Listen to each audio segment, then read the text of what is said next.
Hello, I'm Sian. Thank you for watching. Please subscribe if you'd like to see more videos like this and many other different types of videos too. It would be great to see you back here again soon. Today I'm going to show you what I read in June, and I have failed a bit this month. I've only managed 2 proper books and one other book which I will explain a bit more in detail soon. First up, I read Giovanna Fletcher's Always With Love. I bought this on Amazon pre-order, so I got it on like the first week of June, and I was really excited to read it. There's something about her writing that's just really easy, fluid, just nice to read. And the story, I think I read it in a day and a half, so kind of 2 evenings really. It's a really nice story. It's a really kind of believable story, even though it's probably not that believable, if that makes any sense whatsoever. But I guess it's one of those things that, without giving too much away, you want to believe in. So I will give away a little bit. Right, there is a film star and he meets a girl who's just a normal girl, and they fall in love, which obviously most girls want to believe will happen, because you know, you've always got to dream that it will happen one day. So this follows that story and their love story and what's happening with them and how it's working with like managing a film star's lifestyle and this girl's lifestyle, which is quite an ordinary small town running her own business kind of lifestyle. And it's really, really nice story, and it's engaging. It kept me interested all the way through, and it's emotional. And I'm not really one for kind of romantic books, but this book made me cry my eyes out at the end.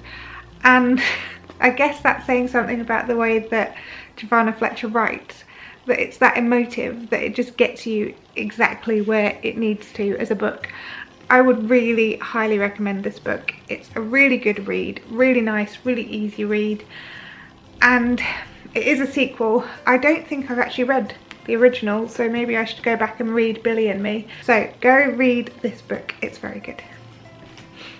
Next up is The Moth, and this is introduced by Neil Gaiman, and it's kind of a compilation of 50 different stories, and they're real life stories.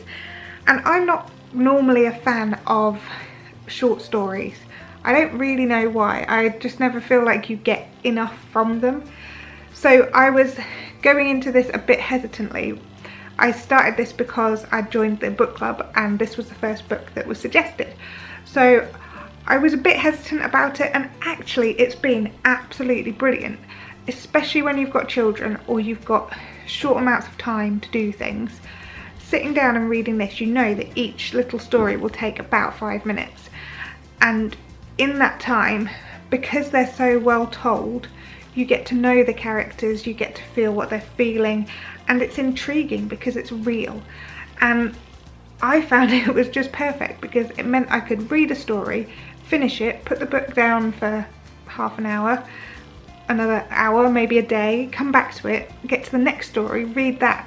And it was just really nice. You can obviously read lots in one go, but especially when you've got young children, when they sat down for tea, I would quickly pick up the book and read one of the stories in it.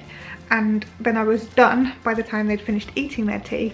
So it was a really, really nice way to read. And actually, I think I will definitely be buying more short stories in the future. This has so many different stories in it that it's kind of hard to tell you about all of them. But there is a man who saved Mother Teresa's life. There is a poker player who wins big in, I don't know if it's Vegas, but they win big. There are stories of prisoners who've been wrongly accused and sentenced to death and then acquitted, and all kinds of different passionate stories. And I would highly recommend this book. Again, I'm recommending them all today. It was just interesting. We're kind of, you know, doing YouTube videos about things. We're interested in other people's lives, and this is a really nice way to kind of see into those people's lives, but in a really short, sharp way. There we go. The final book that isn't really a book that I said I'd been reading is It is a book, it's a cookery book. It's Hemsley and Hemsley, Good and Simple Food. And this cookbook, I think, has to be read if you can engage with their idea of food and how it should be eaten and how it should be prepared, how it should be cooked. So I have been reading it, and it's a really, really good cookbook. It's a really nice, simple, easy recipes. Let me find some. This one I've just opened it on. Slow cooked chicken pot roast with sweet paprika and cayenne. Really nice. Just the kind of recipes you can easily put together, which when you haven't got that much time is actually really, really useful. There's all kinds of top tips at the beginning about how to make stock, how to do all those kind of things that actually are really interesting to do and will save you time and money. Because we have such a big kitchen garden, finding books which show me how to use those vegetables correctly or how best to preserve those vegetables is really, really useful. I would highly recommend this. It is good food, it's simple food, and what more can you ask for? It's nice to cook complicated food, but actually it's also really nice to just have simple go-to recipes that you know are going to be really easy to cook, and you get really, really nice food from the end of it. That is it. Come back again next month to see what I have read in July. I'm already halfway through one book. So yeah, we will keep you updated. I hope you've liked this video. If you have, give us a thumbs up. If you'd like to, please subscribe, and I'll see you again soon. Alright, bye.